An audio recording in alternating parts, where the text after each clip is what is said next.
이게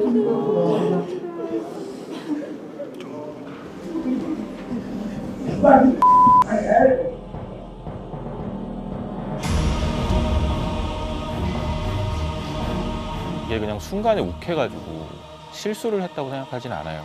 개인적으로 되게 많이 괘씸했습니다. SBS 기자들의 생생한 취재 비하인드 특종의 발견, 저는 이현영 기자입니다.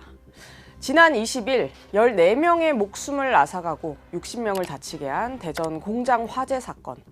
이 유가족들의 눈물이 채 마르기도 전에 회사 대표라는 사람의 막말 녹취가 공개돼서 공분을 자아냈습니다. 이 녹취 단독으로 입수해 보도한 SBS 김민준 기자와 오늘 얘기 나눠보겠습니다. 김민준 기자, 안녕하세요. 불길이 이는 모습을 보고 다들 충격을 감추지를 못했었는데요. 근데 그 충격이 가시기도 전에 그 녹취가 공개가 됐어요. 근데 거기 보면은 이해할 수 없는 이 대표의 막말들이 들어있단 말이죠. 이 녹취가 이제 있었던 게 24일이거든요.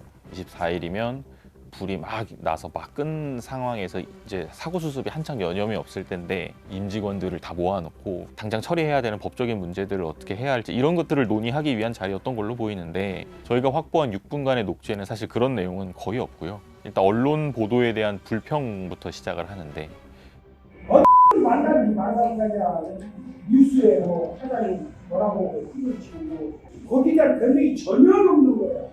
여태까지 여러분들이 한 게 뭐예요? 시키는 것만 했어. 이게 지금 오해를 풀려야 될 거 아니야.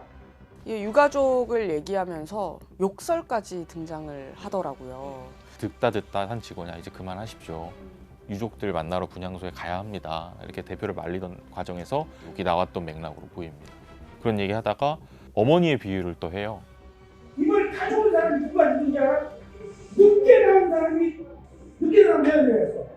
집에 어머니가 자식이 무릎 불에 다 죽을까봐 뒤돌아보다가 늦어서 죽은 거야. 책임을 떠넘기는 맥락이라고 네. 봐야 되나요? 그렇죠. 현장에 있었던 관리직들이 현장 살피다가 죽은 거지, 그걸 왜 나한테 뭐라 그러느냐. 본인이 뭐 억하심정이 100번 양보해서 있을 수 있겠다고 생각이 드는데, 이거는 사장으로서 책임 있는 자세가 아니다 해서 보도를 하게 됐습니다. 지금 이 녹취를 듣고 더 많은 분들이 화가 나섰던 이유가 이 대표가 화재 직후에 유가족들을 찾아서 사과를 한 모습과 정반대여서 그렇거든요. 그렇죠.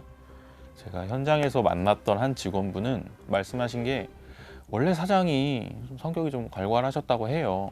욕설도 평소에 많이 하시고 말을 좀 함부로 하는. 네. 현장에서는 본인들에게는 어쨌든 동아줄이었다고 해요. 30년, 40년 뭐 이렇게 일하신 분들도 많았고, 평소에 그렇게 괄괄하신 분이었어도 최소한의 책임이나 도리는 보여주지 않겠냐 했었는데, 뒤에서는 자기들 없을 때, 유가족들이 없을 때 이런 얘기를 했다는 게 나오니까 굉장히 많이 분개하셨고, 동아줄이 끊어진 것 같다. 책임을 제대로 저 사람이 질까? 이런 의심도 많이 생기셨다고 하셨습니다. 네. 대표가 이야기하는 이 모든 내용 그리고 그 형식이 직원들을 어떻게 대해왔는지를 보여주는 단면이라고 할 수도 있는 거네요. 맞습니다. 앵커 지적하신 대로 이게 그냥 순간에 욱해가지고 실수를 했다고 생각하진 않아요. 공장의 안전관리 관련해서 이야기를 안 할 수가 없을 것 같아요. 나트륨 정제소 관련해서는 특히 이전에 소방당국에서도 시정 명령을 한번 내렸더라고요. 이게 왜 시정이 안 된 거예요? 이게 물이 살짝 닿으면 팡 하고 터지는 굉장히 폭발성이 강한 건데, 자동차 부품, 엔진에 들어가는 부품을 만드는 회사다 보니까 이 나트륨을 정제해야 되는 공정이 필수로 있었나 봐요.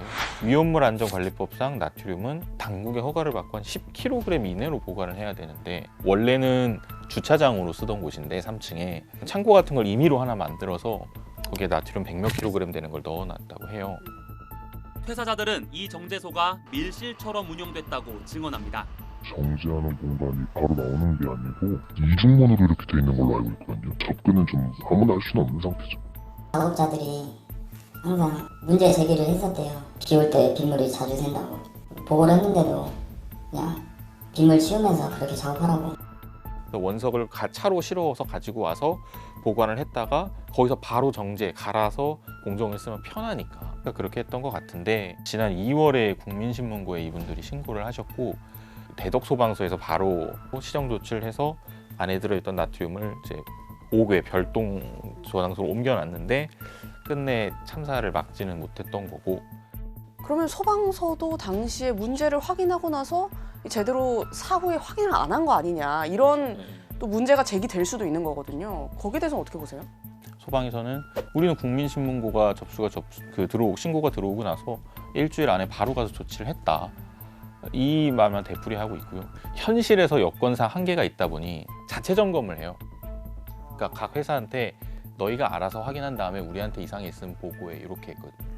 이런 것들은 회사 자체적으로 걸러졌던 것 같아요. 이게 잘못돼도 사실 뭐 제대로 돼 있습니다 하고 올리면은 아무도 알 수가 없는 거네요. 이게 설령 문제가 있어도 과태료 처분이었었다고 해요. 설비를 개선하는 것보다 과태료가 비용이 저렴하니 그렇게 했을 수도 있지 않았을까라는 나쁜 추측도 좀 해보고, 제가 소방을 절대 두둔하고 싶은 건 아닌데 사업장이 한두 개가 아니거든요. 거기 대덕산업단지 안에. 그리고 이게 개인 사유시설이기 때문에 사실 그 국민신고 신고가 없었다면 그것조차도 안 됐을 가능성이 커요. 이렇게 내부 직원의 어떤 폭로에 의존할 수밖에 없는 상황이 많이 안타깝기는 하더라고요. 안전공업이 보면 지난해 기준 매출이 1,300억이 넘고 직원도 360명이 넘는데 이 정도 규모의 회사면 정기적으로 뭐 소방에서든지 아니면 행정기관에서든지 나와서 점검을 해야 되는 거 아니냐 이런 의문을 시청자분들이 많이 가지더라고요. 제가 대덕구청한테 이 얘기를 나트륨 정제소 같은 게 있는지를 몰랐냐라고 하는 말이, 기자님 그걸 저희가 어떻게 알겠어요? 그거는 환경청이나 소방에 관할 일이지 저희의 관할은 아니에요.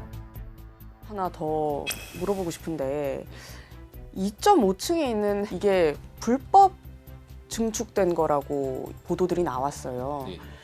현장 감식에는 경찰과 검찰, 소방, 노동부 등 10개 기관 64명이 투입됐는데 9명의 희생자가 발견된 2.5층 휴게 공간이 인명피해를 키운 건 아닌지 등을 꼼꼼히 살펴본 걸로 알려졌습니다. 뭐 아마 직원 편의를 위해서 만든 것 같기는 한데 이게 공장이 천장이 되게 높았다고 해요. 그래서 별도의 공간을 외부에 만들려고 하면 돈이 필요하니까 결국에 돈 아끼려고 2.5층 공간을 중간에 만들어낸 거네요. 그렇게 보고 있고, 문제가 안에서 그 울리는 소리가 잘 안 들렸다고 해요.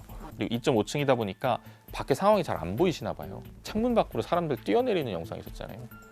거기였거든요, 휴게실. 그 위가 바로 나트륨 정제소예요. 그러니까 다행히 그때 창가에 계셨거나 주무시지 않고 무슨 일이야라고 나와 보셨던 분들이 뛰어내리신 거고.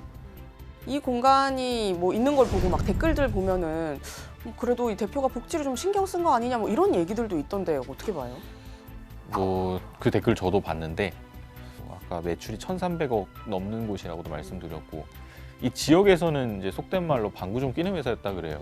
우리나라 굴지에 현대차, 기아차 뭐 이런 데 다 납품도 하는 회사였는데 이 정도 휴게 공간도 없는 작업장이 있겠습니까? 이거를 복지라고 하기에는 그 외에 작업 환경이 너무 안 좋았어서 좀 납득이 되고 그런 상황은 아닌 것 같습니다. 네.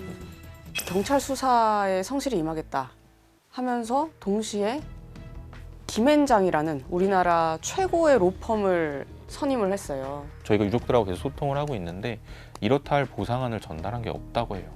합의안처럼 이런 걸 좀 보상을 해주셨으면 좋겠습니다라고 해서 회사 측에 보냈는데 거기에 대한 답신도 지금 마땅히 안 온 상태고요. 개인적으로 되게 많이 괘씸했습니다. 그리고 지금 알기로 추가적으로 노무법인도 선임을 했다고 들었어요. 민영사 모두의 대처를 하기 위해서. 당연히 뭐 법적인 도움을 받을 권리는 있지만 동시에 이 유가족들에게 도의적 책임을 다 해야 되는 거잖아요. 근데 그런 게 제대로 이루어지지 않고 있으니까. 그러면 지금 이 경찰 수사는 좀 어떻게 진행되고 있나요? 지금 경찰이 보니까 뭐 출국 금지 조치는 다 했고 지난주에 대표와 그 경영진 6명에 대해서 출국 금지 조치는 빠르게 했고, 노동부는 사실 진작에 중대재해처벌법 그리고 산업안전보건법 위반 혐의로 입건을 해서 조사를 하고 있고요. 경찰은 지금 이 대표에 대해서 업무상 과실치사상 혐의를 아직까지 검토 중입니다. 그러니까 아직까지 입건된 상황은 아니고, 소방은 이제 위험물 안전관리법, 그러니까 그 나트륨 정제소 있잖아요. 그거 관련해서 제대로 조치했는지에 대해서 입건을 검토하고 있는 상황이라고 들었습니다. 이게 결국에는 회사의 이익을 위해서 각종 안전에 대한 조치를 취하지 않았던 걸로 보이거든요. 저희 녹취 보도가 나오고 나서 협동분향소에서 이제 자진해서 기자회견을 열었거든요. 딸이랑 같이 나왔는데 죄송합니다만 딸이 다 하고 아버지 손주환 대표는 거의 고개도 못 일으키는데 어떠한 책임 표명이나 의미 있는 말은 사실은 없었어요. 지금까지도 뭐 이렇다는 입장을 내지 않는 상황입니다. 취재하면서 혹시 이 부분만은 정말 얘기하고 싶었다 하는 부분이 있으면 좀 얘기를 해주시죠. 이후에 보도 나온 게 뭐 설비를 다른 데로 옮기려고 했다 막 이런 보도도 나왔는데 좀 뭐 그거 자체를 나쁘다고 하고 싶진 않아요. 왜냐하면 남은 사람들한테는 회사가 어쨌든 임금을 챙겨줘야 되니까 그분들도 생계가 있으니까. 공장이 돌아가야 되니까. 네. 그거는 전 나쁘게 보고 싶진 않은데 그 이후에 대표가 자신들을 위해서 몇십 년 가까이 일해온 직원들한테 보여줄 수 있는 최선의 태도가 과연 이것이었겠느냐라고 했을 때 아닌 것 같고 아리셀 참사랑 비교하는 뭐 신문도 기사도 많던데 불과 2년 반 전 얘기거든요. 원인이나 뭐 규모는 당연히 다르겠지만 그러니까 이게 흘러가는 양상이 얼추 비슷하고 그리고 우리는 있잖아요. 2년 반이 그렇게 긴 시간이 아닌데 또 다른 탐사가 생기면 또 가서 우르르 붙고 또 잊고 적어도 너무 그릇된 선례가 반복되진 않았으면 좋겠다라는 생각에 보도를 열심히 했던 것 같습니다. 김 기자 얘기대로 잊혀지지 않을 수 있도록 그리고 이 대표의 얘기가 진심이었는지 아니면 면피용 수식어에 불과했는지 계속 취재해서 또 알려주세요. 오늘 잘 들었습니다. 감사합니다. 네.